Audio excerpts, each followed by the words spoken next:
38 AM अध्याय 131 उसका नाम। दादा योफान बेबस थे, लेकिन इसका मतलब यह नहीं था कि कोई इलियाना को बचा नहीं सकता था। एक छोटी सी बात ऐसी थी जिसे सबने एक समय पर नजरअंदाज कर दिया था। एंस्ली स्लोअन परिवार के 18वें मुखिया। अगर वह जाग जाए और दूसरों को ये साबित कर दे कि उसने पवित्र संरक्षक के साथ पहले ही संबंध स्थापित कर लिया है, यहाँ तक कि उसे वश में भी कर लिया है, तो केवल वही इस स्थिति को पलट सकती है। लेकिन क्या वह समय पर जाग पाएगी? चौथा दिन, वो दिन जब इलियाना पर मुकदमा चलने वाला था। सुबह के 8 बजे नौकरानियां अपना काम करने के लिए मुख्य हवेली में पहुंच चुकी थीं। लोगों से रहित एक शांत छोटे से कमरे में एक बच्ची ने धीरे धीरे अपनी आंखें खोली। एंस्ली ने पलकें झपकाईं। उसके मुंह से एक हल्की सी आह निकली। उसकी दृष्टि अभी भी धुंधली थी। उसका दिमाग अभी भी भ्रमित था, मानो उसने अभी अभी जो कुछ भी अनुभव किया वह एक सपना था। अजीब बात है, उसका शरीर हल्का था, उसका हृदय भी उसके शरीर की तरह हल्का था। ये बहुत ही ताजगी भरा था। ऐसा लग रहा था जैसे किसी ने उसके हृदय को शुद्ध कर दिया हो, उसके संदेह और नकारात्मकता को दूर कर दिया हो। लेकिन चल क्या रहा है? उसके पास इसका कोई जवाब नहीं था। एंस्ली ने एक बार फिर पलकें झपकाईं। उसकी तितली जैसी पलकें हल्की हल्की फड़फड़ाईं और सामने मलाई रंग की छत दिखाई दी। मैं वापस आ गया हूँ। बच्ची ने तीसरी बार पलकें झपकाईं। उसने अपनी दाहिनी बांह उठाए आंखें मलने की कोशिश की, लेकिन हैरानी की बात यह थी कि वो वापस पलने पर गिर गई। धड़ाम, उसकी बांह में बिल्कुल भी ताकत नहीं थी, जिससे बच्चा अचंभित रह गया। वो कब से इतनी कमजोर हो गई? पक्का किसी पुरानी बीमारी की वजह से तो नहीं। उसकी आत्मा अभी अभी कोडसी की यादों में दाखिल हुई है। रुको, जरा ठहरो। एंस्ली रुक गई। उसने आंखें सिकोड़ ली और चुपचाप छत की ओर देखने लगी। कोडसी की मेमोरी में प्रवेश किए हुए मुझे कितना समय हो गया है? एंस्ली सोचने लगी। कोडसी की यादों के सागर में रहते हुए उसे सचमुच पता ही नहीं चलता था कि कितना समय बीत गया। क्या कुछ मिनट बीते हैं, 1 घंटा, कुछ घंटे, 1 दिन, या शायद कुछ दिन, कुछ दिनों तक बेहोश रहने के विचार से एंस्ली कड़वाहट से हंसी और अपना सिर हिलाया। अरे, ये तो नामुमकिन है। शायद कुछ ही घंटे बीते हों। उस बच्ची को लगा कि अगर वह कुछ दिनों तक बिना आत्मा के रही तो भूख से मर जाएगी। बिना आत्मा के उसका शरीर सड़ जाएगा, है ना? उसे इस बात का जरा भी अंदाजा नहीं था कि समय की एक परी उसके शरीर को तरोताजा रखती है। बात बस इतनी सी है कि उसने स्लोन परिवार के मुख्य महल में समय को नियंत्रित करने की जहमत ही नहीं उठाई, जिससे अराजकता अपने आप होती चली गई। ऐसा नहीं है कि वह कोई ड्रामा देखना चाहता था, लेकिन चलो, अपने सबसे अच्छे दोस्त की प्रेमिका को खुद को साबित करने का मौका देना अच्छा है ना? समय की परी के विचारों से अनजान एंस्ली ने एक बार फिर अपना हाथ उठाने की कोशिश की। इस बार वह सफल रही। उसका हाथ बेजान होकर पलने पर वापस नहीं गिरा। अगले ही पल उसे एहसास हुआ कि वह अपने शरीर के अंगों को भी हिला सकती है। सिर, गर्दन, हाथ, कमर, पैर। कुछ ही समय में एंस्ली की स्पर्श संवेदना वापस आ गई और उसकी विशेष शक्तियां भी उसके शरीर में लौट आईं। दूसरे शब्दों में, ऐसा लगा मानो जब उसकी आत्मा ने उसका शरीर छोड़ा, तो उसकी शक्तियां भी उसके साथ चली गईं। तो सुनने की तीव्र क्षमता, क्या यह उसकी अपनी क्षमता थी या इस शरीर की क्षमता? शायद यह इस शरीर की क्षमता थी, क्योंकि सुनने की तीव्र क्षमता शारीरिक क्षमता से संबंधित होती है, एक ठोस क्षमता से। किसी भी हालत में एंस्ली के पास अपनी क्षमताओं के बारे में सोचने का समय नहीं था। बच्ची ने जल्दी से अपने अंगों को हिलाया और जब वो उन्हें हमेशा की तरह अच्छी तरह से नियंत्रित कर पाई, तभी वह पालने से उठी। होया, बच्ची ने जम्हाई ली और आलसी बिल्ली की तरह अंगड़ाई ली। उसकी नीली आंखों के किनारे पर एक आंसू की बूंद जमा हो गई, जो किसी जमे हुए पत्थर जैसी लग रही थी। रुको, बिल्ली की बात हो रही है तो? एंस्ली ने अचानक अपना सिर घुमाया और उसकी नजर तुरंत एक रोएंदार बिल्ली पर पड़ी जो अपने शरीर को फैला रही थी। जब वो फैल रही थी, तो वो ऊंची एड़ी के जूते जैसी लग रही थी। लेकिन रोएंदार, कोडसी, एंस्ली ने अपने भावी साथी को सावधानी से पुकारा। उसके लिए इतना सतर्क होना दुर्लभ था। जाहिर है, वो सतर्क ही रहती। उसने अभी अभी कोडसी का जीवन जिया था। भला उसे थोड़ा अपराध बोध क्यों न हो? ऐसा लग रहा था मानो उसने इस पवित्र संरक्षक के सबसे गहरे हिस्से में झांककर उसे नंगा कर दिया हो। उसे अपराध बोध हो रहा था, लेकिन साथ ही वह प्रसन्न भी थी। वह प्रसन्न थी कि वह कोडसी को समझ सकती थी और यहाँ तक कि उसके सपने को भी अपने साथ लिए फिर सकती थी। और अब इस प्यारे दोस्त की इच्छा पूरी करने का समय आ गया है। आओ, कोडसी ने अपनी अनोखी म्याऊं की आवाज में जवाब दिया। बिल्ली की काली आंखें चमक उठी और उसने अपनी फव्वारे जैसी पूंछ को हिलाते हुए बच्चे के चेहरे को छुआ। Swish swish, purr purr. अरे, बिल्ली फिर से नखरे दिखाने वाली थी। एंस्ली ने अपनी आंखें घुमाई, लेकिन किसी तरह उसके होठों पर तिरस्कारपूर्ण मुस्कान नहीं आई। उसने अपने होठों के कोने को हल्का सा मोड़कर एक मासूम सी मुस्कान बिखेरी। हे, क्लोडेसी, अबेन तुमसे पूरी तरह से जुड़ गई है। अबेन तुमसे पूरी तरह से जुड़ गई है। बच्ची ने उत्साह से भरी आवाज में कहा। वास्तव में वह अपने दिल और इस बिल्ली के दिल के बीच अदृश्य बंधन को महसूस कर सकती थी। धड़ाम धड़ाम, उसके दिल की धड़कन की आवाज बिल्ली के दिल की धड़कन के साथ तालमेल बिठा रही थी। उस क्षण एंस्ली की छाती गर्म महसूस हुई। उसे ऐसा लगा जैसे उसके सीने से एक धागा रिसकर धीरे धीरे कोडसी के हृदय में प्रवेश कर रहा हो। उसने सफलतापूर्वक अपना बंधन स्थापित कर लिया, बिल्ली को वश में करने की नींव। लेकिन जाहिर है, ये काफी नहीं होगा। इससे पहले कि वह अपनी किस्मत और आकर्षण की शक्ति का इस्तेमाल करके कोडसी की वंश परंपरा को सक्रिय करे, उसे उसका नाम रखना ही था, है ना? बच्ची के चेहरे पर मुस्कान आ गई। उसने अपनी नन्ही हथेली को कोडसी के चेहरे पर रगड़ा और धीरे से कुछ बुदबुदाई। तुम्हारा नाम कोडसी नहीं है। एंस्ली ने बिल्ली के घने फर में अपनी उंगलियां फिराईं। तुम्हारा नाम होगा। बच्चे ने गहरी सांस ली। सेलिनो 2605 10:38 AM अध्याय 132। क्या तुम मुझे याद कर रहे हो? जैसे ही कोडसी को उसका नाम पता चला, उसकी आंखें आश्चर्य से चौड़ी हो गईं। उसका प्यारा सा मुंह अचानक खुला रह गया और उसके रोएदार बाल बेतहाशा हिलने लगे। सेलिनो, पवित्र रक्षक कांप उठा। वह नाम, वह उसका अर्थ कैसे नहीं जान सकता था? यह इतना सरल नाम नहीं है कि कोई इसे तुरंत समझ ले। सेलिनो, ये नाम मार्सेलिनो से लिया गया है। इस नाम का अर्थ है युद्ध के देवता मंगल को समर्पित। मार्सेलिनो नाम लैटिन शब्द मार्कस से लिया गया है, जो रोमन युद्ध देवता मार्स से उत्पन्न हुआ है। दूसरे शब्दों में कहें तो उनके नाम का अर्थ ये था, युद्ध का देवता। एक ऐसे कमजोर पवित्र संरक्षक के लिए, जो वास्तव में अभी तक एक पवित्र संरक्षक नहीं बन पाया था, अचानक इतना प्रभावशाली अर्थ वाला नाम मिल जाना। सेलिनो की आंखों में आंसू कैसे नहीं आते? उनके जैसे पवित्र संरक्षक के लिए नाम का महत्व उनकी वंश परंपरा को सक्रिय करने से कम महत्वपूर्ण नहीं था। उनके नाम के अर्थ के अनुरूप उनकी शक्ति भी उनके नाम के अनुरूप होगी। हालांकि किसी पवित्र संरक्षक का नाम तय करना उतना आसान नहीं था जितना लग रहा था। यदि नाम रखने वाला व्यक्ति उस नाम के पीछे के अर्थ में विश्वास नहीं करता या उसे पवित्र संरक्षक के लिए उपयुक्त नहीं समझता, तो वह नाम पवित्र संरक्षक के लिए बेकार होगा। वे उस नाम को अस्वीकार करने का विकल्प चुन सकते हैं जो मालिक के उन पर विश्वास को प्रतिबिंबित नहीं करता या मालिक के भरोसे और विचारों को व्यक्त नहीं करता। पवित्र संरक्षक को तब बुरा लगता था जब उन्हें दिया गया नाम उनके मालिक की मनोदशा को नहीं दर्शाता था। इसलिए भले ही उनके मालिक ने उन्हें कोई प्रभावशाली नाम दिया हो, अगर मालिक को उस पर विश्वास नहीं है, तो वह नाम व्यर्थ होगा। हालांकि एंस्ली के मामले में ऐसा नहीं है। सेलिनो स्पष्ट रूप से उस नामकरण के पीछे छिपे अटूट विश्वास और भावनाओं को महसूस कर सकते थे जो उन्हें अभी मिला है। इस बच्ची ने सचमुच दिल से उसका नाम युद्ध का देवता रखा था। उसे पूरा विश्वास था कि वह एक दिन उस मुकाम तक पहुंच सकता है और सचमुच युद्ध का देवता बन सकता है। भले ही वह अभी भी कमजोर था, भले ही इस बात की कोई गारंटी नहीं थी कि बच्चा सफलतापूर्वक उसकी वंश परंपरा को जागृत कर उसे एक सच्चा पवित्र संरक्षक बना पाएगा, फिर भी उसने उसे इतना अनमोल नाम दिया, सेलिनो, रोमनों का युद्ध देवता। अब से यही उसका भविष्य होगा और यही उम्मीद उसके मालिक ने उस पर रखी थी। वह सचमुच युद्ध का देवता होगा जो इस नाम का हकदार होगा। आओ, सेलिनो ने धीमी आवाज में म्याऊं किया, उसकी आंखों से आंसू बह रहे थे। नन्ही बिल्ली लड़खड़ाते हुए एंस्ली की बाहों में सिमट गई। उसकी काली आंखें आंसुओं से भीगी हुई थीं और उसके खूबसूरत बाल भीग गए थे, लेकिन उसने इस पर ध्यान नहीं दिया। उसकी मोती जैसी आंखों से आंसू की बूंदें लगातार बहती रहीं। जैसे जैसे आंसू टपकते गए, बिल्ली ने अपना मुंह एक बार फिर खोला। आओ, बिल्ली अभी बोल नहीं पा रही थी क्योंकि वह आधिकारिक तौर पर एंस्ली की पालतू बिल्ली नहीं बनी थी। वह अभी तक पवित्र जानवर नहीं बन सकती थी, इसलिए वह बस पूरे दिल से म्याऊं कर सकती थी। हालांकि उसकी दिल दहला देने वाली म्याऊं की आवाज ने कई ऐसे शब्द कह दिए जो वह सीधे तौर पर नहीं कह सकता था। आओ, धन्यवाद, मुझे इतना अनमोल नाम देने के लिए धन्यवाद, जिसके पीछे के अर्थ में आप विश्वास रखते हैं। मुझे मैदान से बाहर निकालने के लिए धन्यवाद। मुझे कभी भी निराश न करने के लिए धन्यवाद। मेरे जैसे जिद्दी इंसान के साथ संबंध बनाने के आपके प्रयासों के लिए धन्यवाद। मुझे आपके साथ अनुबंध करने वाले पहले पवित्र संरक्षक के रूप में चुनने के लिए धन्यवाद। आपका बहुत बहुत धन्यवाद। आपने 1 महीने से भी कम समय में मेरे लिए जो कुछ भी किया उसके लिए। आपने मेरे लिए 1 महीने से भी कम समय में जो किया, वह उन लोगों के प्रयासों से कहीं बेहतर था जो उन्होंने मेरे जीवन के कई वर्षों में किए। फिर एक बार, आओ, सेलिनो ने कमजोर आवाज में म्याऊं किया, लेकिन उसकी आवाज धीरे धीरे ऊंची होती गई, जिससे उसकी सच्ची उत्तेजना व्यक्त हुई। धन्यवाद। सेलिनो की म्याऊं के पीछे के विचारों को न जानते हुए एंस्ली ने इसे इस रूप में लिया कि सेलिनो को वह नाम पसंद आया जो उसने उसे दिया था।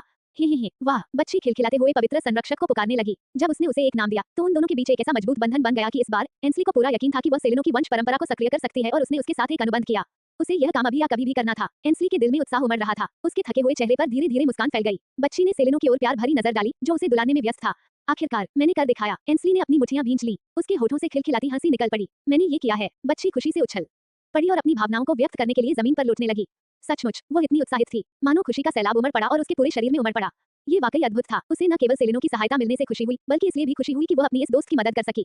जब उसने सेलिनो की वंश परंपरा को पुनर्जीवित किया, तो बिल्ली ने एक सच्चे पवित्र संरक्षक के रूप में अपना आत्मसम्मान पुनः प्राप्त कर लिया। उसके स्वामी होने के कारण वह किसी को भी सेलिनो के साथ अन्याय नहीं करने देती थी। हे। एंस्ली एक बार फिर खिलखिलाकर हंसी और उसकी हंसी किसी तरह शुभ सी लग रही थी। यहाँ तक कि सेलिनो भी उस शैतानी हंसी से कांप उठा। स्वामी जी, आपकी बातें तो बहुत ही क्रूर लग रही थी। आप किस प्रकार की भयावह योजना को अंजाम देने की योजना बना रहे हैं? अफसोस, उसकी दुष्ट हंसी के बीच कमरे में एक शांत आवाज सुनाई दी। क्या तुम्हारा मूड ठीक है, एन? जब तक तुम अपने दोस्त को लगातार 4 दिन तक भूल नहीं गई। यह आवाज एक मासूम से लड़के की थी, लेकिन उसका लहजा इतना शांत था कि ऐसा लग रहा था जैसे कोई वयस्क लड़के की तरह बोल रहा हो। एंस्ली एकदम अकड़ गई। कितना अजीब भाषण था। ऐसा भाषण तो सिर्फ बेशर्म परी ही दे सकती थी। फिनी, एंस्ली ने झट से अपना सिर घुमाया और देखा कि लड़का कमरे के अंदर खिड़की के पास तैर रहा था।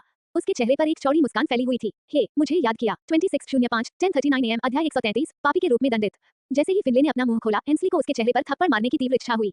तुम्हारी याद आती है। धिक्कार है तुम पर। तुम इतनी नखरीली कब से हो गई? क्या तुम एक शर्मीली, डरपोक परी नहीं हो? एंस्ली ने तिरस्कार से अपनी आंखें घुमाई। जैसे जैसे उसका फिन्नी से संपर्क बढ़ता गया, उसे परी के असली स्वभाव का पता चलता गया।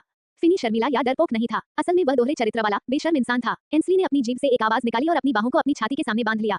Yes, an miss you. हाँ, एन मिस यू। बच्ची ने बिना पलक झपकाए झूठ बोला। जाहिर है उसके चेहरे पर कोई मुस्कान या खुशी नहीं थी। इसके बजाय उसने भावहीन चेहरा बना लिया। इस तरह की ठंडी प्रतिक्रिया पर फिनले के होंठ फड़क उठे। अरे यार, क्या तुम अपने झूठ में थोड़ी सी भी मेहनत नहीं कर सकते? तुम्हारा प्यारा दोस्त तुम्हारे लिए इतना कुछ कर रहा है, फिर भी तुम उसे अनदेखा कर रहे हो। फिनले ने सिर हिलाया और आह भरी। ठीक है, मैं तुम्हें परेशान नहीं करूंगा। वैसे क्या तुमने कोर्सी के साथ कोई रिश्ता बना लिया है? परी जमीन पर कूद पड़ी और उसके चारों ओर की हवा बिना किसी निशान के गायब हो गई। नन्ही परी लड़के की छाती की जेब में छिप गई थी, इसलिए क्रोनोस भी उसके आसपास नहीं था। इस वजह से वह एंस्ली को करीब से देख सकता था। सचमुच वो बच्ची असाधारण रूप से प्यारी थी। वह तो अनजाने में ही अपनी आकर्षण शक्ति का इस्तेमाल सबके खिलाफ कर लेती थी। यहाँ तक कि उस जैसे परी पर भी उसका थोड़ा सा प्रभाव पड़ जाता था। क्या प्रतिभा है? फिन का सवाल सुनकर एंस्ली की भौहें तन गईं। नॉट कोर्सी, सेलिनो। बच्ची ने फिनली को सुधारते हुए बिल्ली के सिर पर उंगलियां फेर दी। यस, एन ने ही किया। एंस्ली ने सिर हिलाकर फिनले के अनुमान की पुष्टि की। उसी क्षण फिनले की आंखें चमक उठीं। वाह, बधाई हो टिल्डर। इसके साथ आपको बस अपने आकर्षण और भाग्य की क्षमता का उपयोग करके इस साथी के वंश को सक्रिय करना है। लड़का अपनी हंसी नहीं रोक सका। फिर आप सीधे सेलिनो के साथ अनुबंध कर सकते हैं। मैं आपको पहले से ही बधाई देता हूँ। लड़के ने अपनी हथेलियों को जोड़कर जोर से हंसा। जब वह इस तरह हंसता था तो वह सचमुच 8 साल के बच्चे जैसा लगता था। आपके 4 दिनों की मेहनत व्यर्थ नहीं गई, फिन ने आगे कहा। लड़के से ढेर सारी तारीफें पाकर एंस्ली ने मोरनी की तरह गर्व से अपना सिर ऊपर उठाते हुए मुस्कुराया। हवम, धन्यवाद। बच्ची ने फिनले के पास आते ही बिना झिझक के उसे धन्यवाद दिया। इस बच्चे की बदौलत ही वह सेलिनो के दिल की बात समझ पाई और इस तरह उसका विश्वास जीत लिया। इसके साथ ही सेलिनो को पूरी तरह से वश में करने के लिए उसे केवल एक आखिरी कदम की आवश्यकता थी, और इस कदम के सफल होने की भी पूरी संभावना थी। ये सोचकर कि उसे जल्द ही एक पवित्र संरक्षक साथी के रूप में मिल जाएगा, एंस्ली बेचैन हो गई। वह दादा योफान और इलियाना को बताने के लिए बेताब थी, लेकिन तभी वह अचानक रुक गई। रुको, अगर मुझे गलत याद नहीं है, क्या फिन ने अभी कहा 4 दिन की मेहनत? बच्ची ने अपनी आंखें सिकोड़ी। वह एक पल के लिए चुप रही, फिर गंभीर चेहरे से फिनले की ओर देखने लगी। फिनले, एन ने सेल की यादों में कितने दिन बिताए? एंस्ली फिनले के घर की ओर दौड़ी और लड़के की ओर देखा। उसे किसी न किसी तरह एक अशुभ आभास होने लगी। सवाल का सामना करते हुए फिनले ने केवल अपना सिर झुकाया। बेपरवाही भरे अंदाज में लड़के ने अपना मुंह खोलने से पहले अपनी थोड़ी को सहलाया। अरे, तुम 4 दिनों से सेलिनो की यादों में हो। आज चौथा दिन है। फिनले ने हाथ हिलाते हुए उसकी बातों को हल्के में लिया। हालांकि उसके शब्द बच्चे को आंधी तूफान की तरह लगे। बूम, एंस्ली का दिमाग चकरा गया। बच्ची ने अपनी आंखें इतनी चौड़ी कर ली कि उसकी पुतली मानो बाहर निकल आई। घिनौना, हमेशा। एंस्ली का मुंह खुला रह गया। उसका शरीर सिर से पैर तक कांप रहा था। 4 दिन, मैं 4 दिन से सो रहा हूँ। रुको, सोया नहीं हूँ। शायद मैं बेहोश हो गया था, या शायद मेरी धड़कन रुक गई थी। मैं मुर्दे जैसा दिख रहा था। एंस्ली पूरी तरह से घबरा गई। उसने जल्दी से फिनले से पूछा कि पिछले 4 दिनों में क्या हुआ था। उसे विश्वास नहीं हो रहा था कि कोई भी उसकी हालत को लेकर इतना हंगामा नहीं करेगा। उस हवेली में जरूर अफरा तफरी मची होगी, है ना? वास्तव में उसका अनुमान सही था। फिनले ने संक्षेप में बताया कि क्या हो रहा है, लेकिन उसने जानबूझकर बच्ची को मुकदमे के बारे में नहीं बताया। उसने बस इतना कहा कि इस घटना के लिए इलियाना को दोषी ठहराया जाएगा। जब एंस्ली को पता चला कि उसका प्रिय जागीरदार परिवार की काली भेड़ साबित होगा, तो बच्चे की आंखों में आग सी भड़क उठी। हा हा एंस्ली ने अपनी मुठ्ठियां इतनी जोर से भींची कि उसकी हथेली से लगभग खून निकलने लगा। बच्ची का नाजुक शरीर डगमगा रहा था और अगर फिन ने उसे जल्दी से न पकड़ा होता तो वह लगभग गिर ही जाती। शांत हो जाओ, एंस्ली। यह उतना गंभीर नहीं है जितना तुम सोच रही हो। परी ने एंस्ली के कंधों को पकड़ते हुए अपना सिर हिलाया और उसे शांत करने की कोशिश की। ऐसा नहीं है कि हम इलियाना को दूसरों के आरोपों से नहीं बचा सकते। अब जब तुम जाग गए हो, तो तुम अपनी गवाही से इलियाना को बचा सकते हो। फिनले ने बच्चे को इशारा दिया। बेशक वो ये नहीं कहेगा कि मुकदमा शुरू होने वाला है। आखिर उसे पूरा यकीन था कि कुछ नौकरानियां कमरे के पास से गुजरेंगी और इस बारे में बात करेंगी। एंस्ली की तेज सुनने की क्षमता के कारण उसे देर सवेर स्थिति का पता चल ही जाएगा। अपने कंधे पर मजबूत पकड़ महसूस करते ही एंस्ली का गुस्सा शांत हो गया। गुस्से से लाल हुआ बच्चा का चेहरा धीरे धीरे अपने सामान्य रंग में लौटाया। उसने गहरी सांस ली और छोड़ी। ठीक है, अभी नखरे दिखाने का समय नहीं है। अब जब मैं जाग गया हूँ, तो मुझे जल्द से जल्द इलियाना को बचाना चाहिए। Thank you, fin. एंस्ली ने जल्दी से फिनली को धन्यवाद कहा और इलियाना को ढूंढने के लिए कमरे से बाहर जाने ही वाली थी कि उसके तेज कानों ने गलियारे में कई लोगों की आवाजें सुनी। अरे, क्या आपको पता है कि हमारे परिवार के मुखिया की संरक्षक लेडी इलियाना पारिवारिक मुकदमे का सामना करने वाली हैं? पारिवारिक न्याय के लिए मुकदमा, क्या यह उसे पापी घोषित करने के समान नहीं है? एंस्ली का दिल पल भर में धड़कना भूल गया। एक मुकदमा 2605 10:39 AM अध्याय 134 धोखा देने का समय।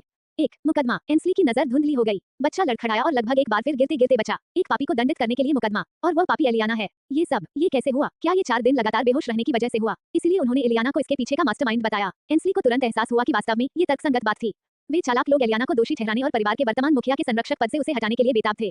वे अब भी मुझे कठपुतली परिवार का मुखिया बनाना चाहते थे। एंस्ली का चेहरा गुस्से से लाल हो गया। पहली बार उसके चेहरे पर एक परिपक्व महिला के भाव उभर आए। उसकी आंखों में इतना तीव्र क्रोध था कि फिनले और क्रोनोस भी उसे दूर से महसूस कर सकते थे। अरे, तुम्हारी प्रेमिका थोड़ी अजीब तो नहीं है? वह बिल्कुल भी बच्ची जैसी नहीं दिखती। क्रोनोस ने विस्मय से भरे चेहरे के साथ फिनले को टेलीपैथी भेजी। एंस्ली की आंखों में वो भाव, ऐसा लग ही नहीं रहा कि वो एक नन्ही बच्ची है। यहाँ तक कि फिनले को भी शक होने लगा। शायद वह भी मेरी तरह ही प्रतिगामी हो, लेकिन क्या तुम ये जांच नहीं कर सकते कि उसकी आत्मा मेरे जैसे है या नहीं? फिनले ने आंखें सिकोड़ी। वह गलियारे में नौकरों की बातें सुन रहे एंस्ली को देखता रहा। हाँ, मैं उसकी आत्मा की जांच नहीं कर सकता। यह एथेरिया की विशेषज्ञता है। हालांकि मैं देख सकता हूँ कि उसका समय तुम्हारे जैसा लिपटा हुआ नहीं है। वह प्रतिगामी नहीं है। क्रोनोस ने अपना सिर हिलाया। वह भी इस बच्चे जैसी चमत्कारिक चीज को देखकर थोड़ा अचंभित था। उन्हें शक था कि एंस्ली भी एक और प्रतिगामी हो सकती है, लेकिन ऐसा प्रतीत नहीं हुआ। हस्ताक्षर करते हुए फिनले केवल कड़वी मुस्कान ही दे सकी। शायद उस पर मृत आत्माओं का साया पड़ गया हो। शायद वह कोई तांत्रिक हो। कौन जाने, अगर वह कोई भूत प्रेत नहीं है, तो वह क्या है? फिनले ने जो देखा उसे यूं ही खारिज नहीं कर सकता था। दरअसल उस समय एंस्ली एक छोटे बच्चे जैसी नहीं लग रही थी। लेकिन अगर वह छोटी बच्ची नहीं थी, तो वह कौन थी?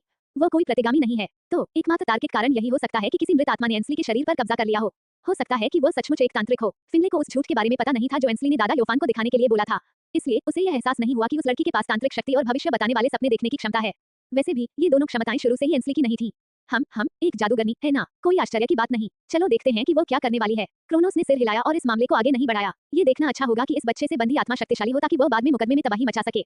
समय की परी ने शरारती हंसी हंसते हुए कहा। बेशक फिनले भी यही चाहता था कि एंस्ली मेज पलट दे और उन लोमड़ियों को सबक सिखाए। हाँ, उम्मीद करते हैं कि उसकी अनुबंधित मृत आत्मा शक्तिशाली हो। फिनले ने कड़वी मुस्कान के साथ कहा। सच कहूं तो जब मुझे पता चला कि मेरी 3 साल की बच्ची एक तांत्रिक हो सकती है, तो मुझे बहुत हैरानी हुई।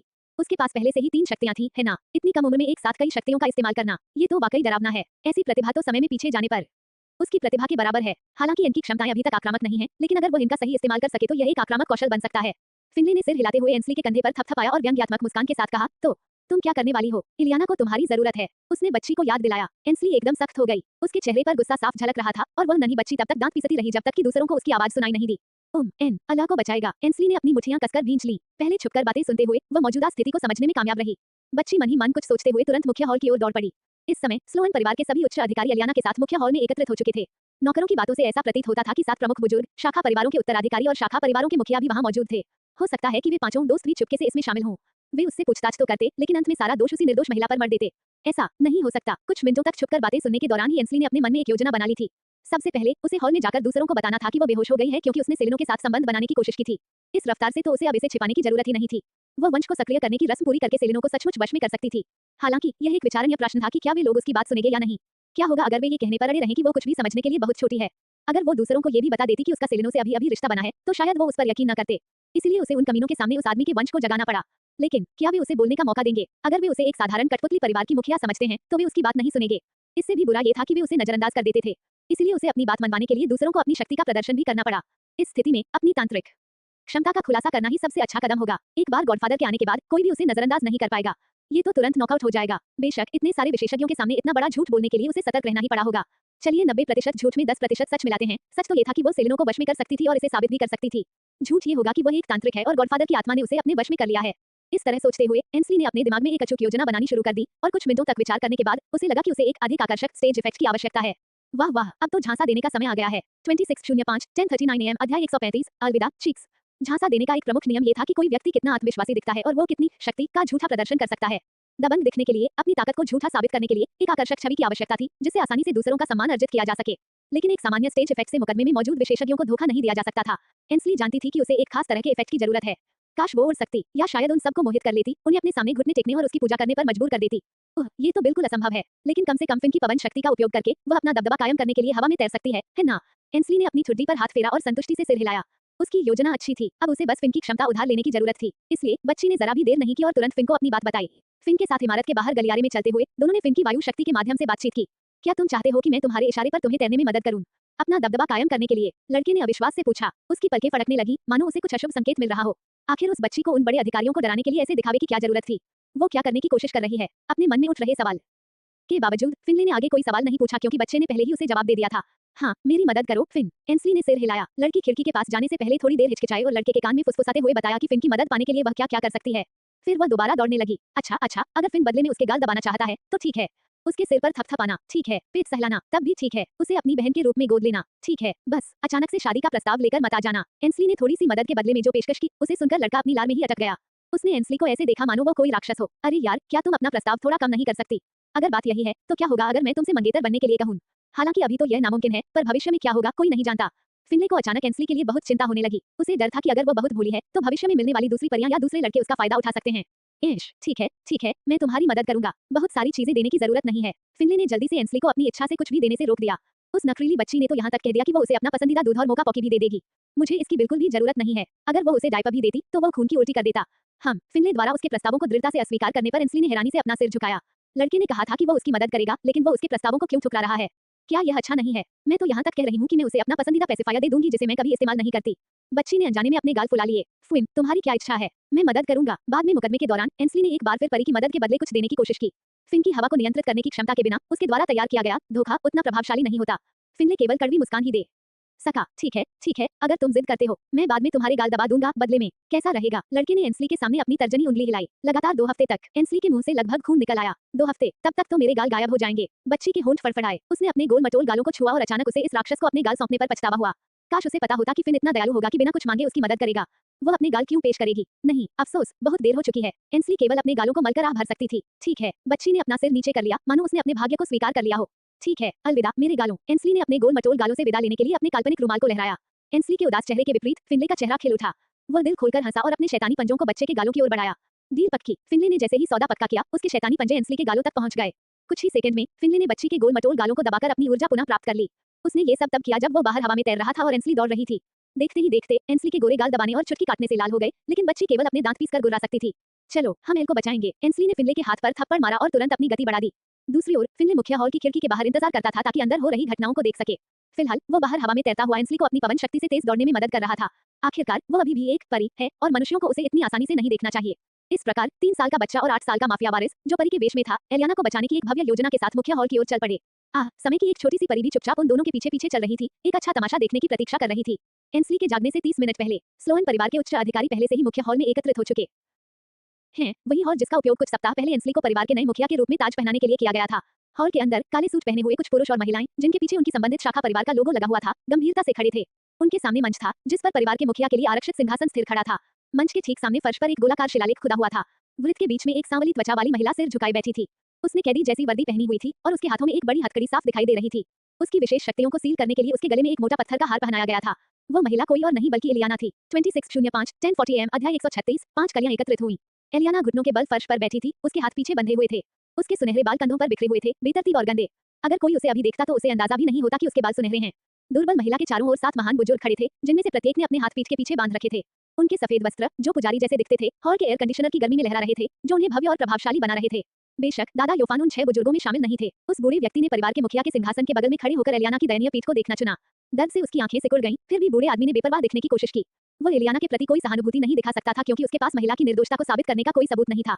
घेरे में घिरी इलियाना के ठीक सामने कुछ मीटर की दूरी पर शाखा परिवारों के सभी मुखिया, उप मुखिया, उत्तराधिकारी और यहाँ तक कि स्लोएन परिवार के 9 जनरलों की भीड़ खड़ी थी। अन्य सदस्यों के विपरीत इन जनरलों ने अपनी सेनाओं का प्रतिनिधित्व करने वाले विभिन्न रंगों वाले लबादे धारण किए थे। एक ने लाल चोगा पहना हुआ था, दूसरे ने चांदी, सुनहरा, नेवी ब्लू, गहरा हरा, भूरा, बैंगनी, गुलाबी और सफेद रंग के कपड़े पहने हुए थे। महिला जनरलों ने बैंगनी, गुलाबी और सफेद रंग का चोला पहना हुआ था जबकि बाकी सभी जनरल पुरुष थे। वे सभी अभी भी काफी युवा दिख रही थी, शायद 30 के मध्य में। सबसे कम उम्र की महिला 30 के आसपास थी, बैंगनी रंग के लबादे में लिपटी मोहक महिला। पूर्व परिवार प्रमुख के लापता होने के बाद 9 जनरलों ने पहली बार मुख्य हॉल का दौरा किया था। जनरलों ने एंस्ली के राज्याभिषेक समारोह में भी भाग नहीं लिया था, लेकिन इस समय वे मुकदमे में शामिल हुए।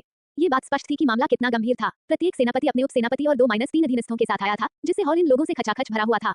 शाखा परिवार भी केवल अपने मुखिया, उप मुखिया और उत्तराधिकारी के साथ ही नहीं आए थे। उन्होंने अपने बच्चों की सुरक्षा के लिए 4-5 करीबी सहयोगियों को भी साथ लाया था। इन शाखा परिवारों का उत्तराधिकारी स्लोएन परिवार के लिए भी महत्वपूर्ण व्यक्ति था, इसलिए उनकी सुरक्षा सर्वोच्च प्राथमिकता थी। बेशक सबसे छोटा उत्तराधिकारी भी 17 साल का था, जबकि सबसे बड़ा लगभग 30 साल का होने वाला था। उस सभा में कोई बच्चे मौजूद नहीं थे। जब ये लोग एक जगह इकट्ठा हुए तो उनकी संख्या आसानी से लगभग 100 हो गई। हॉल के कोने में छिपे हुए 5 गुप्त साथियों और उनके निजी अधीनस्थ को छोड़कर मात्र एक परीक्षण के लिए मेहमानों की संख्या काफी अधिक थी। आखिरकार जिस पर मुकदमा चलाया जाना था, उस पर परिवार के मौजूदा मुखिया को नुकसान पहुंचाने का आरोप था। यह इतना बड़ा अपराध था कि स्लोन परिवार के सभी मुख्य सदस्यों को तलब करना पड़ा। इसके अलावा ये भी ध्यान देने वाली बात है कि संदिग्ध व्यक्ति परिवार के मुखिया का संरक्षक था, जो परिवार के सदस्यों के बीच काफी दबदबा रखता था। इस मामले को हल्के में नहीं लिया जा सकता था, यहाँ तक कि वे 5 शरारती बच्चे भी सुनवाई में शामिल होने के लिए जल्दबाजी में हवेली लौट आए। विशाल हॉल के प्रत्येक कोने पर खड़े होकर 5 कलियां राजधानी से प्राप्त टेलीपैथी उपकरणों का उपयोग करके एक दूसरे से संवाद कर रही थीं। अरे, क्या आपको लगता है कि संदिग्ध वाकई दोषी है? टेलीपैथी ग्रुप चैट में एक युवक की आवाज सुनाई दी। युवक की आवाज इतनी बचकानी थी कि कोई भी उसकी उम्र का अंदाजा लगा सकता था कि वह अभी भी लगभग 15 साल का होगा। हम दोषी हो या न हो, एक बार इस मुकदमे में शामिल हो गई तो पापी साबित हो ही जाएगी। एक और भयावह पुरुष आवाज ने उस युवक को जवाब दिया। उसकी आवाज एक वयस्क के अनुरूप गहरी थी, हालांकि वह स्लोन परिवार के अधिकांश सदस्यों से छोटा था। वह अभी भी 20 साल का है। हालांकि मुझे आश्चर्य है कि वह इस स्थिति में कैसे आ गई। उस व्यक्ति ने एलियाना पर दया जताते हुए अपनी जीभ चटकाई। उसके लहजे में मौजूदा हालात के प्रति थोड़ी सी उपेक्षा झलक रही थी, जो उसके दयालु लेकिन दृढ़ निश्चयी स्वभाव को दर्शाती थी। उन 5 कलियों में से 2 तो इतनी कम उम्र में ही एलियाना के बारे में बातें कर रही थी। सभी लोगों की यह धारणा थी कि 5 दोस्त आपस में अच्छे से नहीं रहते, लेकिन इसके विपरीत वे काफी करीबी प्रतीत होते थे। पीछे न रह जाने की चाह में मौजूदा पीढ़ी के 5 दोस्तों में से एक ने बीच में कहा, कितनी अफसोस की बात है। वो महिला वाकई बहुत ताकतवर है। वह जवान भी है। अगर मुमकिन हुआ तो मैं उसे अपना अधीनस्थ बनाना चाहूंगा। 5 दोस्तों के टेलीपैथी ग्रुप चैट में एक मधुर आवाज गूंजी। शांत और सुखदायक यह आवाज एक परिपक्व महिला की आवाज जैसी थी, जो आवाज की प्रकृति को दर्शाती थी। यदि पहला युवक अपेक्षाकृत अपरिपक्व और मासूम प्रतीत होता था, तो दूसरा युवक दृढ़ स्वभाव का, शायद अहंकारी था, जबकि तीसरी सदस्य शांत स्वभाव वाली एक परिष्कृत महिला थी। वो समूह की मां या शायद बड़ी बहन होगी। महिला की बात सुनकर चौथे सदस्य ने तुरंत पलटवार किया। कौन चाहेगा कि कोई गद्दार उसका अधीनस्थ हो? मैरिएटा, तुम तो बड़ी दयालु हो, सावधान रहना। बोलने वाली एक कर्कश आवाज वाली महिला थी। उसकी जोशीली आवाज उसके कुछ हद तक लापरवाह व्यक्तित्व और अटूट इच्छाशक्ति से मेल खाती थी। शायद वो समूह की सबसे ताकतवर सदस्य है, जिसके पास सबसे जबरदस्त आक्रमण क्षमता है। अगर इस महिला का उस जिद्दी युवक से पहले भी झगड़ा हुआ हो तो इसमें कोई हैरानी की बात नहीं है। दोनों का व्यक्तित्व काफी हद तक एक जैसा था, हालांकि युवक लापरवाह होने के बजाय अधिक अभिमानी प्रतीत होता था। 5 दोस्तों में से 4 तो पहले से ही खुशी-खुशी बातें करने लगे थे, लेकिन 5वां दोस्त कुछ बोला तक नहीं। छत की ओर देखते हुए आखिरी दोस्त ने जम्हाई ली। ये तो शोर मचाने वाले बत्तखों का झुंड है। क्या ये अपना मुंह बंद नहीं रख सकते? हम तो बस एक गंदा राजनीतिक तमाशा देखने जा रहे हैं। 5वें सदस्य ने अपना सिर हिलाया और अपनी गुप्त चाल जारी रखी। बाकी 4 सदस्यों के विपरीत उसे अकेले रहना पसंद था और उसका स्वभाव एक हत्यारे के काम के लिए उपयुक्त था। अगर उसके पास कुछ बेहद कुशल हथियारों की सेना हो तो इसमें कोई हैरानी की बात नहीं है। इसके साथ ही 5 कलियां मौजूद थीं। 2605 1040 AM अध्याय 137 5 दोस्तों का गपशप समूह। जब 5 दोस्त इकट्ठा हुए तो उन 5 ने आपस में बातचीत की, सिवाय उस अजीबोगरीब हत्यारे जैसे दिखने वाले व्यक्ति के। वे एलियाना के मामले से लेकर परिवार के नए मुखिया एंस्ली तक पारिवारिक स्थिति के बारे में खुशी-खुशी बातचीत कर रहे थे। मैंने सुना है कि परिवार का नया मुखिया एक बच्चा है, क्या ये सच है? भोले भाले युवक नौवान स्लोएन ने उत्सुकता से अपने दोस्तों से टेलीपैथी के माध्यम से पूछा। जैसे ही उसने पूछा, युवक ने परिवार के मुखिया को देखने के लिए मुख्य हॉल में चारों ओर नजर घुमाई, लेकिन उसे बच्चे का कोई निशान नहीं मिला। उसकी नीली और लाल रंग की बेमेल पुतलियां निराशा से धुंधली पड़ गईं। हम सुना है वो अभी भी 3 साल की है। छी, कौन कमीना अपने बच्चे को माफिया सरगना बनाता है? एथनिया ने जीभ चटकाई और अपने छोटे-छोटे नीले बालों को सहलाया। यहाँ तक कि जब उसने कोने में छिपने की कोशिश की, तब भी उसके बाल इतने आकर्षक थे कि वह सचमुच सबकी निगाहों का केंद्र बन गई।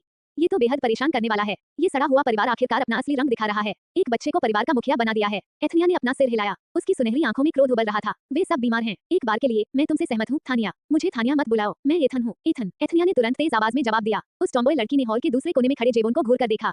छी, तुम साफ तौर पर थानिया हो, एथन नहीं। जेवोन ने नाक सिकुड़ते हुए एथनिया के मौन विरोध को अनसुना कर दिया। खैर, ये सब लोग मूर्ख हैं। इनका दिमाग खराब हो गया है। जेवोन अपनी उंगली पर लटके एक छोटे से अजगर जैसे राक्षस से खेलने लगा। एक आकर्षक राक्षस प्रशिक्षक होने के नाते वह अपने पालतू जानवरों को परीक्षण में कैसे नहीं ला सकता था। उस युवक ने अपने चिकने काले बालों को पीछे की ओर संवारते हुए अपनी ठुड्डी ऊपर उठाई। उसके बालों का स्टाइल बिल्कुल उन रोमांस उपन्यासों के धूर्त सीईओ जैसा था। लेकिन मुझे परिवार का मुखिया क्यों नहीं दिख रहा? उस कठपुतली को भी मुकदमे में उपस्थित होना चाहिए, है ना? युवक ने आंखें सिकोड़ी और उसकी धुंधली धूसर पुतलियां बातचीत का विषय ढूंढने के लिए इधर-उधर घूमने लगी। अच्छा, वो बच्चा कहाँ है? इस बार नौवान पीछे छूट जाने के डर से उन दोनों की बातचीत में शामिल होने से खुद को रोक नहीं पाई। हम शायद उसे चोट लगी है। किसी ने कहा था कि पापी परिवार के मुखिया को नुकसान पहुंचाता है। नौवान के लंबे चांदी जैसे बाल झिलमिला रहे थे जब उसने हॉल के हर कोने में अपने दोस्तों को ढूंढने की कोशिश करते हुए अपना सिर घुमाया। अब तक उसे यह नहीं पता था कि ये लोग उस कोने पर क्यों रुके हुए थे। चूंकि वह अभी 5 दोस्तों के समूह का नया सदस्य था, इसलिए वह केवल अपने वरिष्ठों का अनुसरण कर सकता था। वो सुंदर दिखने वाली महिला, जिसे पापी कहा जाता है, परिवार के मुखिया को नुकसान पहुंचाती है, जो केवल 3 साल का है।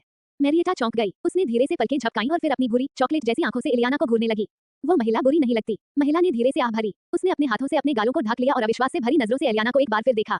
इतनी मासूम दिखने वाली महिला भला किसी बच्चे को कैसे नुकसान पहुंचा सकती है? हालांकि किसी को भी उसके रूप रंग से नहीं आंकना चाहिए, लेकिन प्रकृति को नियंत्रित करने की शक्ति रखने वाली वो महिला बुरे लोगों के प्रति संवेदनशील है। स्पष्टतः वो महिला खुद को निर्दोष मानती है। छी, तुम तो बहुत ही भली हो, मैरी। हम दूसरों को सिर्फ उनके बाहरी रूप से नहीं आंक सकते, तुम्हें पता है ना? एथनिया ने कान में उंगली डालकर उंगली से इशारा किया। उन्होंने आगे कहा, अगर अन्य उच्च अधिकारी इस मुकदमे को चलाते हैं, तो इसका मतलब है कि उनके पास ये कहने के लिए पर्याप्त सबूत हैं कि महिला पापी है। मुझे उस तुच्छ पापी की परवाह नहीं है, लेकिन मैं अपने नए परिवार के मुखिया को देखने के लिए ज्यादा उत्सुक हूँ। जीवन ने तुरंत बीच में टोकते हुए कहा। उस युवक ने अपने होठों के कोने को खींचते हुए और अपने पालतू जानवर के सिर को सहलाते हुए तिरस्कार भरे स्वर में कहा, विश्वास नहीं होता कि उन्होंने एक बच्चे को मुखिया बना दिया। क्या वे सिंहासन मुझे नहीं सौंप सकते? जीवन ने अपने बालों को एक बार फिर संवारा और फिर अपनी बाहों को अपनी छाती के सामने मोड़ लिया। मैं उस पद पर काफी समय से नजर रखे हुए था, लेकिन उन बेवकूफों ने मेरी जगह एक छोटे बच्चे को क्यों चुना? क्या यह मजेदार नहीं है? वो अपने दोस्तों से टेलीपैथी ग्रुप चैट के जरिए शिकायत करते हुए हॉल की दूसरी ओर बैठे अपने दोस्तों की ओर नजर डालता रहा। क्या आप लोगों को नहीं लगता कि मैं परिवार का मुखिया बनने के लिए सबसे उपयुक्त उम्मीदवार हूँ? आखिर उन धूर्तों को ये बात क्यों नहीं समझ आती? उसके सवाल पर एथनिया ने आंखें घुमाई और मैरिएटा ने हल्की सी हंसी हंसी। अरे राक्षस जैसे पागल, क्या तुम्हें लगता है कि तुम्हारे जैसा बदमिजाज, घमंडी कमीना परिवार का नेतृत्व कर सकता है? एथनिया ने अपना हाथ उठाया और अपने से कुछ मीटर दूर खड़े उस आदमी को बीच वाली उंगली दिखाई।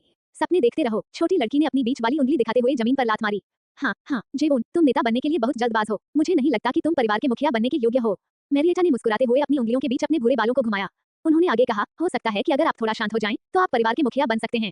बेशक, उनकी टिप्पणियां जेवोन के बाएं कान से होकर गुजरी और उसके दाएं कान से निकल गईं। हाँ, तुम लोग मुझसे जलते हो। मैं ही परिवार का मुखिया बनने का सबसे योग्य उम्मीदवार हूँ। उस लंबे चौड़े आदमी ने कंधे उचका दिए। उसका अजगर जैसा पालतू जानवर प्यार से उसके गालों से लिपट गया।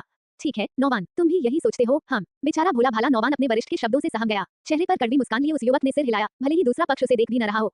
ओह, सीनियर जेवोन सबसे अच्छे हैं, उसने हंसमुख स्वर में कहा। हालांकि आपके सत्ता संभालने के बाद परिवार सीधे नरक में जा सकता है। नौवान ने मन ही मन फुसफुसाया, टेलीपैथी ग्रुप चैट के माध्यम से अपनी बात कहने की हिम्मत न करते हुए, अगर उसने ऐसा कहने की हिम्मत की तो जेवोन उसे अपनी बिजली की शक्ति से जलाकर राख कर देगा। भले ही उसके पास ठीक होने की शक्ति हो और वो इतनी आसानी से न मरे, फिर भी बिजली गिरने से दर्द तो होता ही है। और अगर उसकी राक्षसी सेना उस पर हमला कर दे, तो ये काफी डरावना होगा। जेवोन को कम नहीं आंकना चाहिए, वो एक ऐसा राक्षस है जिसके पास ज़ोंबी जैसी पुनर्जीवन क्षमता है। 2605 1040 AM अध्याय 138 एक प्रतिभाशाली बच्चा। नौवान ने अपने हाथों को पीठ के पीछे बांधते हुए बनावटी मुस्कान बिखेरी। अचानक उसकी उंगली का सिरा जलने लगा और उसकी बाईं तर्जनी से सुनहरी आग निकलने लगी, जबकि ठंडे बर्फ के टुकड़े उसकी पीठ के चारों ओर तैरने लगे। मुझे तैयार रहना चाहिए जब भी जेवोन उत्पात मचाने का फैसला करे। 15 वर्षीय किशोर ने मन ही मन सिर हिलाया। 4 शक्तियों का मालिक होने के नाते उसे आसानी से पीछे नहीं हटना चाहिए, भले ही उसका सामना जेवोन से हो, जो 3 सर्वांगीण शक्तियों वाला एक दुष्ट व्यक्ति है। जेवोन के पास अपने मॉन्स्टर टैमर कौशल के साथ एक विस्तृत क्षेत्र की रेंज थी, उसके थंडर कौशल के साथ एक शक्तिशाली आक्रामक क्षमता थी और अंत में उसकी रजिस्ट्रेशन क्षमता के साथ एक गॉड टियर रक्षा थी। इसमें कोई आश्चर्य की बात नहीं है कि वो परिवार के मुखिया बनने के लिए पहला उम्मीदवार था, बशर्ते कि उच्च अधिकारियों ने 3 साल के बच्चे को कठपुतली परिवार का मुखिया बनाने का फैसला न किया होता। नौवान ने कुछ सप्ताह पहले लिए गए उस चौंकाने वाले फैसले को याद करते हुए अपना सिर हिलाया। सच कहें तो जब उन्होंने परिवार के नए मुखिया के एक छोटे बच्चे होने की खबर सुनी तो वे भी हैरान रह गए थे। भले ही वह स्लोन वंश की इकलौती उत्तराधिकारी हो, लेकिन एक कमजोर बच्ची को माफिया सरगना की जिम्मेदारी सौंपना बेहद हास्यास्पद है। हो सकता है कि वह सिर्फ एक कठपुतली का सिर हो, लेकिन एक शुभंकर के रूप में वह अभी भी खतरे में है। इसी बात से पांचों दोस्त नाराज हो गए। परिवार के सबसे शक्तिशाली सदस्य होने के नाते वे कभी भी किसी ऐसे व्यक्ति के प्रति वफादारी की शपथ नहीं लेते थे जो उनके इस समर्पण के योग्य न हो। वे केवल एक योग्य स्वामी का ही चुनाव करेंगे जिसके प्रति वे वफादारी की शपथ लेंगे। और इसलिए समूह ने सर्वसम्मति से नए परिवार प्रमुख के राज्याभिषेक समारोह में शामिल न होने का निर्णय लिया। वे नहीं चाहते थे कि परिवार के सबसे महत्वपूर्ण पद पर कोई निकम्मा कठपुतली विराजमान हो। कुछ अन्य लोगों का कहना था कि उन पांचों दोस्तों को परिवार की कोई परवाह नहीं थी, वे जब चाहे तब परिवार को छोड़कर जा सकते थे। किसने कहा कि नौवान की बेमेल आंखों में एक पल के लिए चमक आई। उसने पापी की परवाह किए बिना आपस में बातें कर रही भीड़ पर अपनी निगाहें डाली और अनजाने में अपने दांत भींच लिए। हम परिवार के प्रतिभाशाली सदस्य भी इस परिवार से प्यार करते हैं, ठीक है। इसी परिवार ने हमें इस मुकाम तक पहुंचाया है। अगर परिवार इतना भ्रष्ट न होता तो हम इसे क्यों छोड़ते? नौवान ने अपनी मुठ्ठियां कसकर भींच ली। हालांकि उनका समूह आमतौर पर राजधानी में रहता था, न कि शहर के बाहरी इलाके में स्थित मुख्य हवेली में, फिर भी उन्हें परिवार के बारे में बहुत सी खबरें पता थी। बात बस इतनी सी है कि खबरें बदतर होती जा रही थी। स्थिति में थोड़ी सुधार तब हुआ जब मुख्य हवेली में उनके अधीनस्थों ने कहा कि परिवार के नए मुखिया ने मनमर्जी जी से कई भ्रष्ट लेखाकारों को बर्खास्त कर दिया। उद्धरण चिन्ह ... क्या आपको लगता है कि उस युवती ने सचमुच उन कमीनों को मनमर्जी से नौकरी से निकाल दिया? नौवान ने अचानक अपने टेलीपैथी ग्रुप चैट के माध्यम से एक सवाल उठाया। उसके अचानक पूछे गए सवाल ने सबको चौंका दिया। यहाँ तक कि समूह का अकेला रहने वाला अलवारो भी चौकन्ना हो गया। क्या उस युवती ने मनमर्जी से लेखाकारों को निकाल दिया? नहीं, असंभव, अलवारो ने बातचीत में शामिल होते हुए धीरे से कहा। अंधेरे में उसकी बैंगनी आंखें एक पल के लिए चमक उठी, फिर उसने अपना सिर हिला दिया। वह अभी बच्ची है, इसलिए जो लोग उसे नापसंद हैं, उन्हें नौकरी से निकाल देना स्वाभाविक है, अलवारो ने धीमी आवाज में कहा। हालांकि उसकी आवाज में बातचीत के विषय एंस्ली के प्रति कोई तिरस्कार या घृणा नहीं थी। शायद इसलिए क्योंकि उसके बालों का रंग भी बच्चे के बालों के रंग जैसा ही था। इससे लगभग दूसरों को ये लगने लगा कि वह स्लोन परिवार का असली वारिस है, जबकि वास्तविकता में वह बस एक ऐसा व्यक्ति है जिसे बैंगनी बाल होने का सौभाग्य प्राप्त है। यही एकमात्र कारण है कि परिवार के पूर्व मुखिया ने उसके जैसे अनाथ को गोद लिया और उसका पालन पोषण किया। या शायद वह सचमुच स्लोन परिवार का नाजायज बच्चा था, कोई नहीं जानता। हो सकता है कि परिवार के पूर्व मुखिया के भाई बहन बाहर खेलते कूदते हुए एक बच्चे को जन्म दिया हो, जो वही बच्चा हो। अलवारो ने आह भरने से पहले एक पल के लिए रुककर सोचा। आप उस घटना के बारे में क्यों पूछ रहे हैं? क्या आपको लगता है कि उस युवती ने जानबूझकर ऐसा किया? आमतौर पर शांत रहने वाला वह व्यक्ति जिज्ञासावश नौवान से पूछे बिना नहीं रह सका। जिसके बालों का रंग भी उसी की तरह अनोखा हो, वह उस बच्ची को कैसे नजरअंदाज कर सकता था, है ना? ऊपर से अचानक ही वे उसके हालिया कामों पर चर्चा करने लगे। बिल्कुल, मुझे तो ऐसा लग रहा है कि उस युवती ने जानबूझकर उन बदमाशों को नौकरी से निकाल दिया। नौवान हल्के से हंसा। और तुमने सुना है कि उसके पास आकर्षण शक्ति है ना? यह मध्यस्तरीय शक्ति होना वाकई दुर्लभ है। आकर्षण की क्षमता, मुझे लगा कि वह तो स्वाभाविक रूप से ही प्यारी है। मैरिएटा की आंखें अविश्वास से चौड़ी हो गईं। उसने भी इस अफवाह के बारे में सुना था, लेकिन पहले तो उसे इस पर विश्वास नहीं हुआ। नन्ही बच्ची तो सिर्फ 3 साल की है, उसमें ऐसी कोई क्षमता कैसे जागृत हो सकती है? शायद मुख्य हवेली के लोग उस बच्ची से ईर्ष्या करते हैं और उसे बदनाम करने की कोशिश कर रहे हैं। आखिरकार आकर्षण क्षमता रखने वालों के साथ हमेशा एक नकारात्मक कलंक जुड़ा रहता है।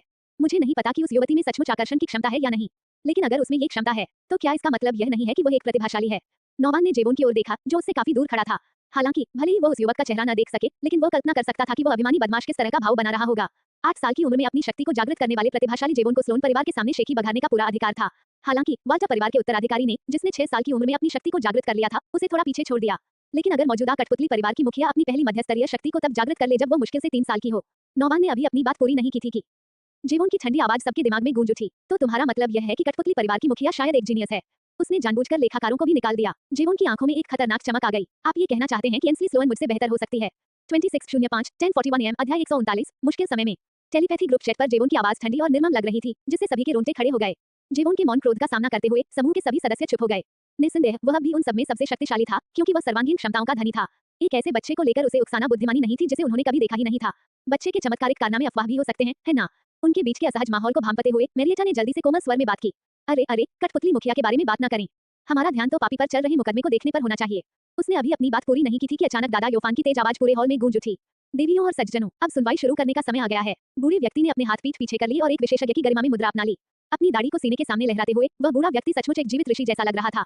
उस एक अधिकारपूर्ण घोषणा ने सबको सन्नाटे में ला दिया। यहाँ तक कि जेवोन भी दादा योफान के सामने उद्दंडता दिखाने की हिम्मत नहीं कर पाया। उस समय वह नौजवान केवल मुकदमे पर ही ध्यान केंद्रित कर पा रहा था। भीड़ को चुप होते और सबकी निगाहें अपनी ओर केंद्रित करते देख दादा योफान ने संतुष्टि से सिर हिलाया। उनका चेहरा अभी भी गंभीर था। उन्होंने अपना हाथ उठाया और अपनी चौड़ी आस्तीन को लहराया। परीक्षण शुरू करो। बूढ़े व्यक्ति ने इलियाना और परीक्षण करने वाले 6 बुजुर्गों पर ठंडी नजर डाली। उनकी आंखों में स्नेह और स्नेह का कोई भाव नहीं था, लेकिन उनकी आंखों में हल्का दर्द झलक रहा था। एलियाना के बाद सबसे अधिक अधिकार रखने वाले दादा योफान को अपने सिद्धांत का पालन करना पड़ा, भले ही उनका मानना था कि एलियाना निर्दोष थी। उनके पास स्थिति को पलटने के लिए पर्याप्त सबूत नहीं थे। काश एंस्ली अब तक जाग गई होती। वे एलियाना की निर्दोषता के पक्ष में बच्चे की गवाही सुन सकते थे। दादा योफान का आदेश सुनकर अन्य 6 बुजुर्ग अपनी अपनी जगह पर आ गए और एक दुर्जय तारामंडल का गठन किया, जिसमें अंतिम बुजुर्ग एलियाना के बगल में केंद्र में खड़ा था। मैं ही मुकदमा शुरू करूंगा, परम बुजुर्ग। तारामंडल के केंद्र में खड़े बुजुर्ग ने दादा योफान को सिर हिलाकर सहमति दी और फिर फर्श पर पड़ी महिला की ओर देखा। वह महिला अब भी सिर झुकाए घुटनों के बल बैठी थी। उसका चेहरा बिल्कुल भी दिखाई नहीं दे रहा था, लेकिन वह कमजोर लग रही थी। केंद्र में मौजूद बुजुर्ग ने अपना गला साफ किया और फिर अपने चौड़े चोगे को झटकते हुए अपने ऊपर एक गंभीर माहौल बना लिया। तीखी आवाज में बुजुर्ग ने इलियाना पर चिल्लाते हुए कहा, पापी इलियाना, परिवार के मुखिया की वर्तमान संरक्षक, परिवार की 18वीं मुखिया एंस्ली स्लोन को नुकसान पहुंचाने और उन्हें गहरी बेहोशी में पहुंचाने के आरोप में दोषी पाई गई। केंद्र में बैठे बुजुर्ग ने इलियाना के अपराध का वर्णन स्पष्ट स्वर में किया। शायद उन्होंने किसी विशेष शक्ति का प्रयोग किया हो, लेकिन उनकी आवाज पीछे बैठे लोगों को भी साफ सुनाई दे रही थी।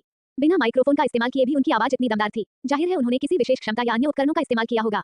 एलियाना के अपराध का वर्णन करने पर ही न रुकते हुए बूढ़े बुजुर्ग ने अपनी भौहें सिकोड़ी और अन्य शाखा परिवारों के प्रमुखों की रिपोर्टें निकाली, जिन्हें उन्होंने अपने वस्त्र के अंदर छिपा रखा था। कागज निकालते ही बुजुर्ग ने गहरी सांस ली और फिर एलियाना के पाप के सबूत को जोर से पढ़ा। एक्स प्रत्यक्षदर्शियों के अनुसार इलियाना, अपराध स्थल पर एलियाना, अभी तक परिवार के मुखिया की हालत गंभीर बताई जा रही है। उनके शरीर पर गहरा आघात लगा है, जिसके कारण वे गहरे कोमा में चली गई हैं। जांच से पता चला कि इस घटना के पीछे एक रहस्यमयी शक्ति है, या तो किसी परी की शक्ति या किसी पवित्र संरक्षक की शक्ति। बाद में यह माना गया कि यह किसी पवित्र संरक्षक की गुप्त शक्ति है। बुजुर्ग ने अपना स्पष्टीकरण जारी रखा और अपने सामने बैठे मेहमानों को प्रमाण प्रस्तुत किए। उपस्थित सभी लोग गहन चिंतन में डूबे हुए थे और स्पष्टीकरण के साथ साथ सिर हिलाते रहे। उनमें से कुछ ने कड़वी मुस्कान के साथ सिर हिलाया, कुछ उत्साहित दिखे और बाकी सभी के चेहरे पर शुरू से अंत तक भावहीनता का भाव था। पापी इलियाना ने कुछ सप्ताह पहले एक पवित्र संरक्षक को बुलाया था और वर्तमान परिवार के मुखिया की दुर्घटना के पीछे उसी का हाथ होने का संदेह है। जब बड़े ने ये घोषणा की तो पांचों कलियां आश्चर्य से एक दूसरे को देखने लगी। उन्हें पहले पूरी बात पता नहीं थी, लेकिन जब उन्होंने इसे सुना तो किसी तरह ये हास्यास्पद लगा। अरे, क्या वह महिला किसी पवित्र संरक्षक को बुला सकती है? लेकिन केवल प्रत्यक्ष वंशज या स्लोन वंश का कोई व्यक्ति ही मैदान में प्रवेश कर सकता है। मैरिएटा ने अविश्वास से अपनी भौहें सिकोड़ी। वह जानती थी कि इलियाना स्लोन परिवार की प्रत्यक्ष सदस्य नहीं थी। उसके पास स्लोन परिवार का वंश नहीं था, तो वह एक पवित्र संरक्षक को कैसे बुला सकती थी? वह मैदान में प्रवेश ही नहीं कर पाएगी, ऊपर से किसी पवित्र रक्षक को बुलाना। हास्यास्पद। जी हाँ, वरिष्ठ। हालांकि अन्य लोग पवित्र संरक्षकों के बारे में ज्यादा नहीं जानते, लेकिन हम 5 कलियों के रूप में उनके बारे में बहुत कुछ जानते हैं। यहाँ तक कि नौवान को भी कुछ गड़बड़ महसूस हुई। अगर वो महिला पवित्र संरक्षक को बुला ही नहीं सकती, तो वो परिवार के मुखिया को नुकसान पहुंचाने के लिए संरक्षक का इस्तेमाल कैसे कर सकती है? नौवान ने आगे कहा, छी, इसलिए तो मैंने कहा था कि ये लोग बेवकूफ हैं। जेवोन ने अपना सिर हिलाया। उसकी धूसर आंखों में तिरस्कार का भाव झलक रहा था। और वैसे भी ऐसा कोई पवित्र संरक्षक नहीं है जिसके पास किसी की जीवित आत्मा को प्रभावित करने की शक्ति हो। हाँ, ये बहुत ज्यादा शक्तिशाली हो जाएगा। इस बार एथनिया ने जेवोन की बात से सहमति जताई। मुझे लगता है कि यह किसी पवित्र संरक्षक का काम नहीं है। यह आत्मा से संबंधित क्षमता वाली किसी परी, किसी शक्तिशाली जादूगर या अंतरिक्ष से संबंधित क्षमता वाली किसी परी का काम होना चाहिए। एथेनिया ने अपनी ठुड्डी पर हाथ फेरते हुए दादा योफान की ओर देखा, जो सिंहासन के पास मंच पर खड़े थे। वो समझ गई थी कि बूढ़ा व्यक्ति वास्तव में इलियाना को दंडित नहीं करना चाहता था। उस बूढ़े आदमी को सच्चाई पता होनी चाहिए थी। लेकिन उसके पास उस महिला की मदद करने के लिए कोई सबूत नहीं था। वह मुश्किल में है। 2605 1041 AM अध्याय 140 NWO। स्टॉप। दादा योफान दूसरों को यह नहीं बता सकते थे कि स्लोएन परिवार के रक्त संबंध के बिना कोई भी व्यक्ति प्रेरी में प्रवेश नहीं कर सकता या उन्हें पवित्र संरक्षक की क्षमता के बारे में नहीं बता सकता था। आखिरकार पवित्र संरक्षकों से जुड़ा रहस्य एक महत्वपूर्ण मामला था। परिवार के किसी भी अनजान सदस्य को इसके बारे में पता नहीं चलना चाहिए था। यह उनके परिवार की मूल शक्ति से जुड़ा मामला था। दादा योफान एलियाना को बचाने के लिए इस रहस्य को उजागर नहीं करना चाहते थे। ऐसा नहीं है कि वह क्रूर है, लेकिन परिवार के मुखिया के तौर पर उसे सोचना ही पड़ता था। अगर उन लोमड़ियों को परिवार के रहस्य के बारे में और पता चल गया तो भगवान ही जाने वे भविष्य में क्या कर सकती हैं। इसी वजह से पवित्र संरक्षकों के रहस्यों के बारे में केवल 5 कलियों और सर्वोच्च बुजुर्ग को ही पता था। यहाँ तक कि अन्य 6 महान बुजुर्गों को भी इन तथ्यों की जानकारी नहीं थी। खैर, परिवार के मुखिया को छोड़कर परिवार की वर्तमान मुखिया तब बच्ची ही थी, इसलिए वह एक अपवाद है। हालांकि उन 5 बच्चों को बहुत कुछ जानने का सौभाग्य प्राप्त था, क्योंकि वे परिवार के स्तंभ थे। उन्हें परिवार का सच्चा रक्षक कहा जा सकता है, भले ही उन्होंने परिवार के मुखिया के प्रति वफादारी की शपथ न ली हो। उनका दर्जा लगभग पवित्र संरक्षकों के बराबर था। इस प्रकार इस पीढ़ी के 5 बच्चे उन 3 बिल्लियों के बारे में बहुत कुछ जानते थे और वे हैरान थे। सचमुच उनके परिवार में ऐसा पवित्र संरक्षक कब से आ गया जो किसी इंसान की आत्मा को प्रभावित कर सकता है। केवल 5 कलियां और परम वरिष्ठ ही पवित्र रक्षकों के बारे में बहुत कुछ जानते थे। हालांकि इसका मतलब यह नहीं है कि किसी निर्दोष व्यक्ति पर अंधाधुंध आरोप लगा दिया जाए। मुझे लगता है कि यहाँ एक गहरी समस्या है। मैरिएटा ने एक लंबी आह भरी। हाँ, क्या ये शाखा परिवारों की राजनीतिक चाल हो सकती है? शायद वे ही परिवार के मुखिया को नुकसान पहुंचा रहे हैं और इसका दोष उस महिला पर डालना चाहते हैं। नौवान ने सिर हिलाया। उन्हें पता था कि परिवार के पिछले मुखिया के पदभार संभालने के बाद से परिवार की स्थिति और भी खराब होती जा रही थी। परिवार का पिछला मुखिया वास्तव में कुछ हद तक सक्षम था, लेकिन उसने परिवार के भीतर मौजूद जहरीले लोगों को बाहर नहीं निकाला, जिसके कारण ये स्थिति उत्पन्न हुई। अब जब उनकी बेटी ने उनका पदभार संभाल लिया तो वे जहरीले लोग और अधिक समय तक छिपे नहीं रह सके और सक्रिय रूप से परिवार के मुखिया की कुर्सी पर खुद का कब्जा जमाने की कोशिश करने लगे। लेकिन 5 कलियां भी आसानी से परिवार के मुखिया का पद नहीं ले पाईं। तो फिर वे लोमड़ियां इतनी आसानी से कैसे पदभार संभाल सकती थीं? सबसे बुरी स्थिति में जेबोन परिवार के मुखिया का बदला ले सकता है और खुद उस पद पर कब्जा कर सकता है। दुर्भाग्यवश समस्या इतनी मामूली थी कि 5 बच्चे उसमें शामिल नहीं हुए। इसलिए बच्चों ने चुपचाप अपना मुंह बंद रखा और केंद्र के मुखिया को अन्य बेतों के सबूत गिनाते हुए देखा, जो दूसरों को तो तार्किक लग रहे थे, लेकिन उन्हें बिल्कुल भी नहीं। 5 मिनट बाद में बुजुर्ग ने कागजों को वापस अपने वस्त्र में फेंक दिया और फिर इलियाना को ऐसे घूरने लगा मानो वो कोई राक्षसी हो। पापी इलियाना, हमने तुम्हारे पाप का प्रमाण सुना दिया है, क्या तुम इसे स्वीकार करती हो? बुजुर्ग ने असहाय महिला की ओर उंगली उठाई। शुरू से अंत तक इलियाना ने एक शब्द भी नहीं बोला। उसने बस कमजोरी से अपना सिर उठाया और हिलाया। जब उसने देखा कि वह कुछ नहीं बोल रही है और केवल अपना सिर हिलाकर अपने पाप को स्वीकार करने से इनकार कर रही है, तो अन्य बुजुर्ग क्रोधित हो उठे। पापी इलियाना ठोस सबूतों के बावजूद अपना पाप स्वीकार नहीं करना चाहती। हम पापी इलियाना के लिए सजा पर चर्चा करेंगे। केंद्र के मुखिया ने इलियाना को नजरअंदाज करते हुए मेहमानों की ओर देखा। परिवार में सभी मेहमानों का उच्च स्थान था और उन्हें पापी से निपटने के तरीके के बारे में कुछ सुझाव देने चाहिए थे। जैसे ही बुजुर्ग ने सवाल पूछना बंद किया, मेहमानों ने हाथ उठाकर ईमानदारी से सुझाव दिए। क्यों न हम उससे परिवार के मुखिया के संरक्षक का पद छीन लें और उसे पश्चाताप करने के लिए युद्ध के मैदान में भेज दें। नहीं, ये तो बहुत कम सजा है। उसे कालकोठरी में बंद कर देना चाहिए। मौत की सजा कैसी रहेगी? शायद उसे राक्षसों के हवाले कर दिया जाए। ये बहुत क्रूर और घिनौना है। आखिर वो परिवार के मुखिया की पूर्व संरक्षक है। क्यों न उसका सिर कलम कर दिया जाए? ये काफी अच्छा है। नहीं, हमें बस उसे अपाहिज कर देना चाहिए, उसकी क्षमताओं को छीन लेना चाहिए और उसे एक सामान्य इंसान की तरह जीने देना चाहिए। यही उसके लिए बेहतर सजा होगी। उसकी क्षमताओं को छीनना यह न केवल दर्दनाक है, बल्कि इससे उसकी मानसिकता पर भी असर पड़ेगा। यह अच्छी बात है। फिर उसकी सत्ता छीन लो, उसकी क्षमताओं को नष्ट कर दो और उसे राक्षसों के अड्डे में फेंक दो। कैसा रहेगा? बहुत बढ़िया लग रहा है। हम दूसरों को चेतावनी दे सकते हैं कि वे इस महिला की तरह परिवार के साथ विश्वासघात न करें। आपसे सहमत। जनरल सीएल ने इतना अच्छा सुझाव देकर वाकई बुद्धिमत्ता का परिचय दिया है। हम उसे सीधे युद्ध के मैदान में भेजने से तो बेहतर है। कौन जाने कहीं वो हमारे साथियों को धोखा न दे दे। अधिकांश लोग इस बात से सहमत थे कि इलियाना की सत्ता छीन ली जाए, उसकी क्षमताओं को नष्ट कर दिया जाए, उसे एक सामान्य महिला में बदल दिया जाए और फिर उसे राजधानी में राक्षसों के अड्डे में फेंक दिया जाए। ये वास्तव में एक क्रूर सजा होगी और दूसरों के लिए एक उपयुक्त चेतावनी के रूप में काम करेगी कि वे आसानी से परिवार के साथ विश्वासघात न करें। कुछ समय बाद बुजुर्ग भी सहमत हो गए। केवल 5 कलियों और सर्वोच्च बुजुर्गों ने ही मतदान से परहेज किया। पल भर में इलियाना का भाग्य तय हो गया। केंद्र के बुजुर्ग ने परीक्षण का परिणाम सुनाने से पहले अपना वस्त्र ठीक किया। इसी के साथ आज से पापी इलियाना परिवार के मुखिया के संरक्षक पद से हट जाएगी, उसकी शक्तियां छीन ली जाएंगी और उसे राजधानी में राक्षसों के अड्डे में फेंक दिया जाएगा। बुजुर्ग ने अपनी छाती के सामने हाथ बांध लिए और 6 बुजुर्गों को इलियाना के पास आने का इशारा किया। सजा को अंजाम दो। केंद्र के वरिष्ठ अधिकारी ने अभी अपनी बात पूरी नहीं की थी कि अचानक हॉल का दरवाजा एक जोरदार धमाके के साथ खुल गया। NWO रुको। एक बचकानी आवाज आसमान में गूंज उठी और एक नन्हा सा बच्चा आगे की ओर दौड़ पड़ा। एंस्ली आ गई है।